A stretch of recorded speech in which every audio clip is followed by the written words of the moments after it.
তীক্ষ্ণ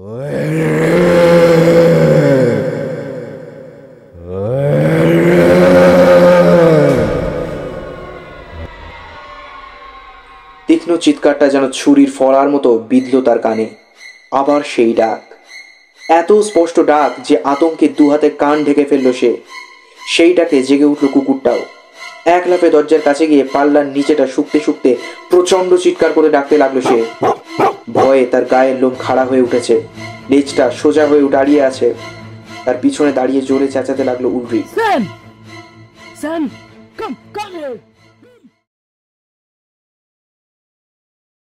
আল্পসের বরফ ঢাকা শিখরগুলোর মাঝে ছোটখাটো কাঠের তৈরি সোয়ারেনবাখ গেস্ট হাউস। যাত্রীরা এখানে 2-4 রাত কাটিয়ে যায়। মালিক যা হোসের বছরের 6 মাস এখানে থেকে ব্যবসাপত্র দেখাশোনা করে। কিন্তু শীতের হাওয়া যেই দিতে শুরু করে অমনি হোসের তার বউ, ছেলে আর মেয়েকে নিয়ে গ্রামে তার নিজের বাড়িতে ফিরে যায়। গোটা উপত্যকাটাই ক্রমশ বরফে ঢেকে যায়। সরাইখানার দায়িত্বে তখন থাকে মধ্যবয়সী কর্মচারী গাসপা হ্যারি এবং তার কুকুর স্যাম। এদের সঙ্গে আরেকজন কেউ না কেউ থাকে, এবারে 2 পাহারাদার গাসপার এবং উলরিক। চারদিকে এর মধ্যেই বরফ জমতে শুরু করেছে। যেদিকে চোখ যায় শুধু সাদা ধবধবে পাহাড় চূড়া, একটার পর একটা মাথা তুলে দাঁড়িয়ে আছে তারা। কোথাও কোনো শব্দ নেই, শুধু এদের কথার শব্দ ছাড়া। অসীম অনন্ত এক সর্বগ্রাসী নৈশব্দ যেন গিলে ফেলেছে সারা জায়গাটা। গাসপারের সঙ্গী উলরিক অল্প বয়সী যুবক, যাতে সুইস, লম্বা ছিপছিপে চেহারা। মাদাম হোসের শীতে কিভাবে থাকতে হবে সে ব্যাপারে উলরিককে অনর্গল নির্দেশ দিয়ে যাচ্ছিলেন, কিন্তু সেসব উলরিকের কানে ঢুকছিল না কিছুই। পাহাড়ের ঢালে এসে হোসেরদের বিদায় জানালো 2 পাহারাদার। এই ঢাল বেয়ে সোজা নেমে গেলে পাহাড়ের পায়ের কাছে লোসে গ্রাম। এখানেই থাকে হোসেররা। এখান থেকে বিন্দুর মতো দেখা যায় বাড়িগুলি। তাহলে চলি এবার, শীতের শেষে আবার দেখা হবে। ততদিন সাবধানে দেখো, ভয় পেও না। ঠিক আছে, সাবধানে যাবেন আপনারা, উত্তর দিল গাসপা। দলটা নেমে গেল। প্রথম বাঘটা পেরোতেই আর দেখা গেল না তাদের। গাসপা এবং উলরিক আবার ফিরে এলো সোয়ারেনবাখে। এখন 6 মাস শুধু দুজনে, আর কোনো মানুষের দেখা পাওয়া যাবে না এখানে।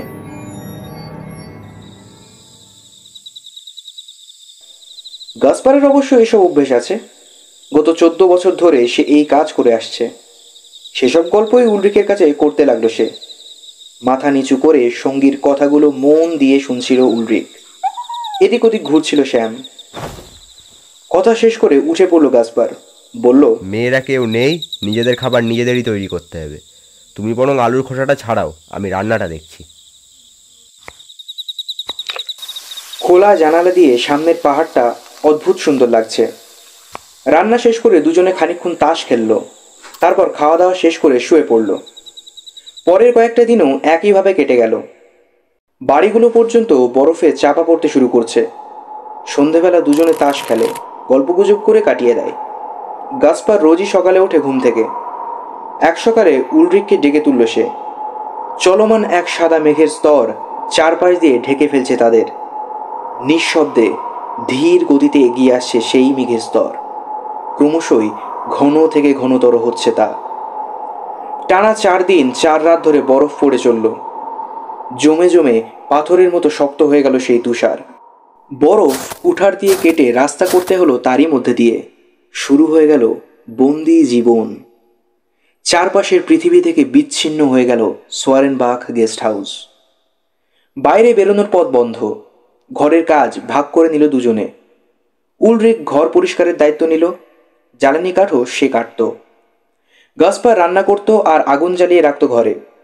দুজনেই ঠান্ডা প্রকৃতির মানুষ, কাজেই ঝগড়াঝাটি লাগার কোনো প্রশ্নই ছিল না। মাঝে মাঝে গাসপার বন্দুক নিয়ে বেরিয়ে পড়ত কৃষ্ণসার হরিণ শিকারে। যেদিন শিকার হতো সেদিন রাতে মহানন্দে ভোজ সারত দুজনে।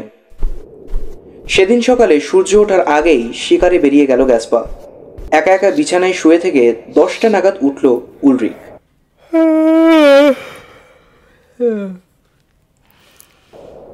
সামান্য কিছু খেয়ে স্যামের সঙ্গে খেলা করলো খানিকক্ষণ। সময় আর কাটে না। 4টে নাগাদ ফিরবে গাসপা। ততক্ষণ একাই কাটাতে হবে। গোটা উপত্যকাটাই বরফের তলায় চলে গেছে। হোসেনরা চলে যাওয়ার পর সপ্তাহ 3 কেটে গেছে। এক এক সময় হাঁপিয়ে ওঠে উলরিক। আজ আর থাকতে না পেরে বেরিয়ে পড়ল, কিন্তু যাবেই বা কোথায়? যেদিকে তাকাও শুধু তুষার আর তুষার। ইতস্তত খানিকক্ষণ ঘুরল উলরিক।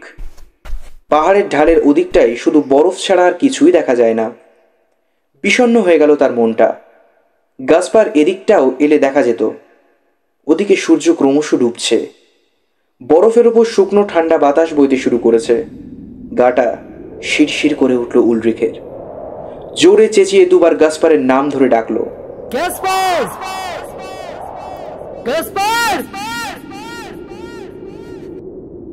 আশপাশের পাহাড় চূড়োয় ধাক্কা খেতে খেতে প্রতিধ্বনিত হতে হতে সে ডাক ক্রমশ মিলিয়ে গেল।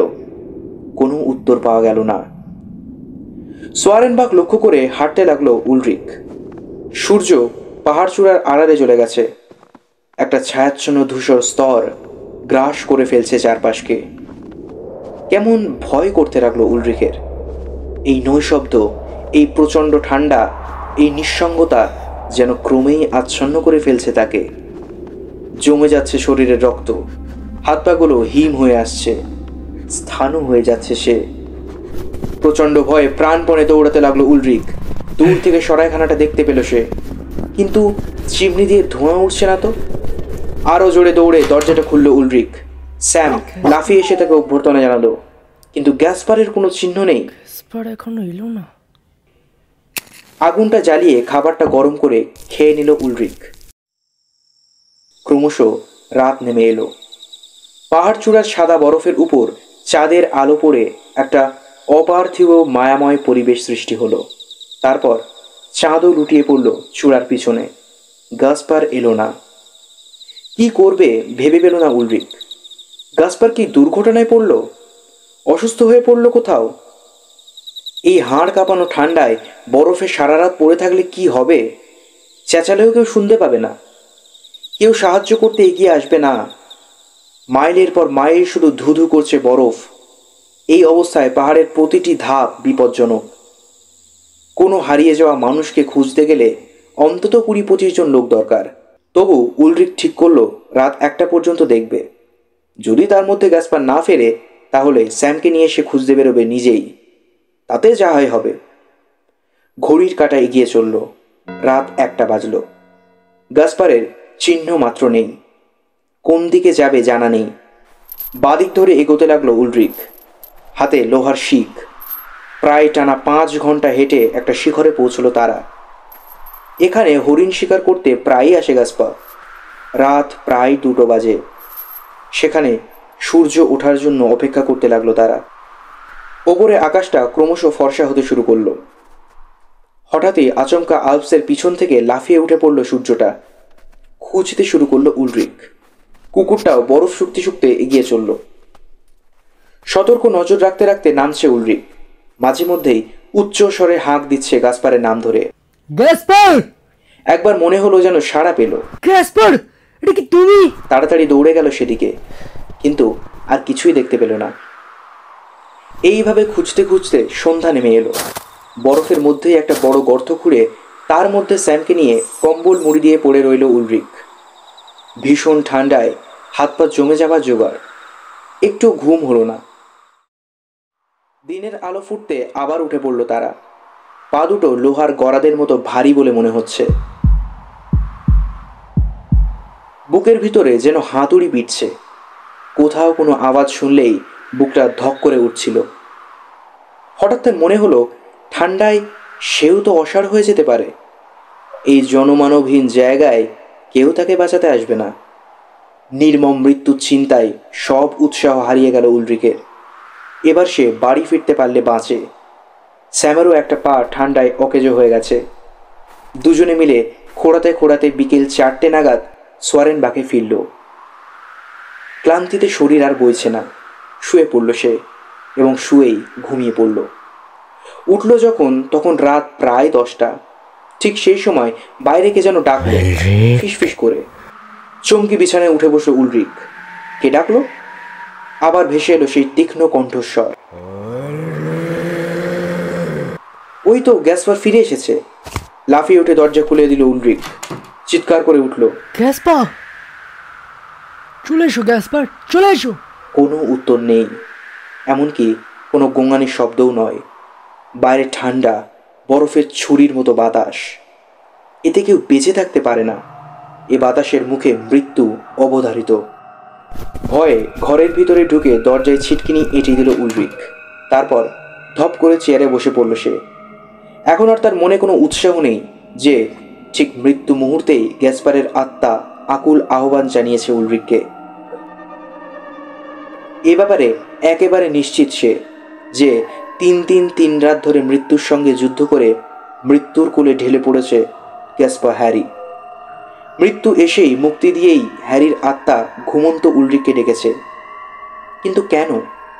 শেষ বিদায় জানাতে, নাকি এই ক্ষোভ জানাতে যে উলরিক ভালো করে খোঁজেনি তাকে? গায়ে কাঁটা দিয়ে উঠল উলরিকের। সে যেন অনুভব করতে পারছে যে দেয়ালের ঠিক ওপাশেই দরজার পিছনে দাঁড়িয়ে রয়েছে গ্যাসপারের প্রেতাত্মা। আতঙ্কে চিৎকার করতে ইচ্ছে করছিল তার। দৌড়ে পালাতে পারলে সবচেয়ে ভালো হতো, কিন্তু দরজা খোলারই সাহস নেই তার। সে জানে যতদিন না গ্যাসপারের মৃতদেহ আবিষ্কৃত হচ্ছে ততদিন তার অতৃপ্ত আত্মা এই সরাইখানার চারদিকে ঘুরবে। ঘরের মধ্যে টিমটিম করে একটা মাত্র মোমবাতি জ্বলছে। তার মধ্যেই অস্থিরভাবে পায়চারি করতে লাগলো উলরিক।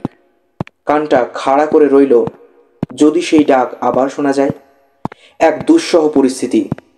মাটি থেকে 7000 ফুট উপরে জনমানবহীন তুষার সমুদ্রে একাশে জীবিত মানুষ। এভাবে থাকা যায়? পালিয়ে যাওয়ায় একমাত্র বাঁচার রাস্তা। কিন্তু পালাতে সে পারবে না। সে জানে গ্যাসপারের প্রেতাত্মা তার পথ আগলে দাঁড়াবেই।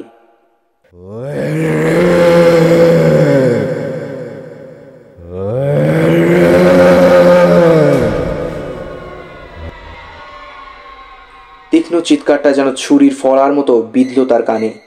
আবার সেই ডাক, এত স্পষ্ট ডাক যে আতঙ্কে দুহাতে কান ঢেকে ফেলল সে। সেই ডাকে জেগে উঠল কুকুরটাও। এক লাফে দরজার কাছে গিয়ে পাল্লার নিচেটা শুকতে শুকতে প্রচণ্ড চিৎকার করে ডাকতে লাগলো সে। ভয়ে তার গায়ের লোম খাড়া হয়ে উঠেছে, লেজটা সোজা হয়ে দাঁড়িয়ে আছে। তার পিছনে দাঁড়িয়ে জোরে চেঁচাতে লাগলো Ulrich. Sam, Sam, come come here. বারবার দরজার উপর তীব্র আক্রোশে ঝাঁপিয়ে পড়তে লাগলো স্যাম। যেন অদৃশ্য কোনো শত্রুর সন্ধান পেয়েছে সে। কিন্তু কোনো সাড়া শব্দ না পেয়ে আস্তে আস্তে সে থেমে গেল। শুয়ে পড়ল নিজের জায়গায়। কিন্তু মাঝে মধ্যে উঠে গিয়ে অস্থিরভাবে দরজার সামনে ঘুরছিল সে। মাঝে মাঝে চাপা গর্জন করে উঠছিল। উলরিকের তখন আতঙ্কে দিশেহারা অবস্থা। দেরাজ খুলে এক বোতল ব্র্যান্ডি বের করে ঢকঢক করে খানিকটা খেয়ে নিল সে। শরীরটা চাঙ্গা হয়ে উঠতে বুকে বলও ফিরে এলো খানিকটা। দেহের শিরাগুলো যেন জ্বলে গেল উষ্ণ পানীয়ের তাপে। পরবর্তী 3 সপ্তাহের মধ্যে ব্র্যান্ডির পুরো স্টক শেষ করে ফেলল উলরিক। কিন্তু সমস্যা তাতে কমলো না। ব্র্যান্ডির প্রভাব যতক্ষণ থাকে ততক্ষণ অর্ধ অচেতন অবস্থায় পড়ে থাকে সে। প্রভাবটা কমলেই ভয় এবং আতঙ্ক দ্বিগুণ বেড়ে ফিরে আসে। নিজের অস্তিত্বটাই যেন আস্তে আস্তে হারিয়ে ফেলছে উলরিক। এই নির্জনতায়, এই ভয়াবহ নিঃসঙ্গতায় ওই রকম প্রবল আতঙ্কের মধ্যে বাঁচা যায়? মগজটাই তার কর্মদক্ষতা হারিয়ে ফেলছে। কেমন যেন এক দুঃস্বপ্নের পৃথিবীতে বাস করছে সে। মাঝে মাঝেই সে দরজার গায়ে কান লাগিয়ে বসে থাকে। কখন ভেসে আসবে সেই ডাক? একদিন রাতে মরিয়া হয়ে উঠল সে। যথারীতি সেই রক্ত জল করা ডাক। লাফিয়ে গিয়ে দরজা খুলে বাইরে বেরিয়ে পড়ল উলরিক। বেরোতেই মুখে ঝোড়ো বাতাসের হিম ঝাপটা। ঠান্ডায় হাড় মজ্জা পর্যন্ত কেঁপে উঠল তার। আবার ঘরে ঢুকে দরজা বন্ধ করে দিল। কিন্তু প্রবল উত্তেজনায় উলরিক খেয়ালও করল না কখন স্যাম ছুটে বেরিয়ে গেছে ঘর থেকে। কাঁপতে কাঁপতে ফায়ার প্লেসে জ্বালানি কাঠ দিতে হঠাৎ চমকে উঠল সে। কে যেন গোঙাতে গোঙাতে দেয়ালের গায়ে আঁচড়াচ্ছে। ফিরে এলো সেই আতঙ্ক। চেঁচিয়ে উঠল সে।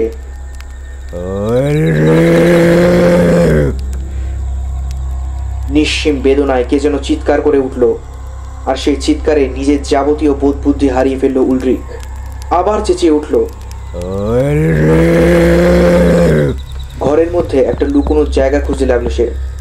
বাইরে তখন চিৎকার উঠছে ঘন ঘন। গোটা কুটিরটা ঘুরে ঘুরে কেউ কাঁদছে। দেওয়ালের গায়ে গা ঘষটানোর শব্দ পাওয়া যাচ্ছে।